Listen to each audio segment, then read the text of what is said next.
Сәлем баршаңызға. Бүгін менің каналымды қайта көріп отырған болсаңыз, сіз үшін өте қуаныштымын. Себебі біз бүгін венский вафли дайындаймыз. Бұл вафлидің ерекшелігі тез дайындалады, дәмді болады және өте жұмсақ қалпын ұзақ уақытқа дейін сақтай алады. Олай болса, видеодағы көрсетілген заттарды описаниеда көрсетілген мөлшермен қосатын болсаңыз, сізден бір реттен ақ өте дәмді видеода көрсетілген вафлилар шығатын болады. Ендеше бастаймыз. Шұңғыл табада жұмыртқамызды қантпен жақсылап венчиктің көмегімен араластырамыз. Миксердің аса қажеттілігі болмайды, сондықтан венчикпен араластыра беруге кеңес беремін. Келесі кезекте менде ерітілген сары май.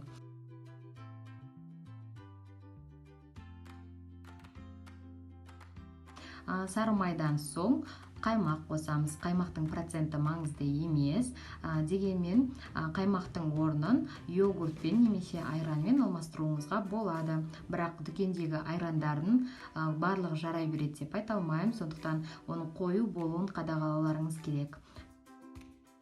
Келесі кезекте ұнды қосамыз. Ұнға мен алдын ала қопсытқышты қосып, електен өткізіп алған болатын. Сондықтан да міне видеода көрсетілгенде қою қоймалжың осындай консистенциясы осындай болып шығады.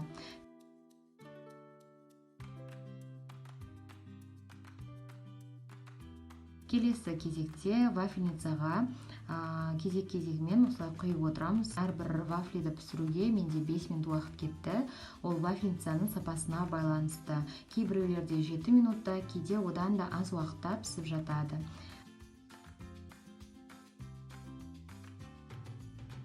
Міне ең соңында менде осындай вафельницалар пайда болды. Әртүрлі өздеріңіздің қиялдарыңыз бойынша безендіруге болады. Менде балмұздақпен және құлпынаймен осылайша безендірдім.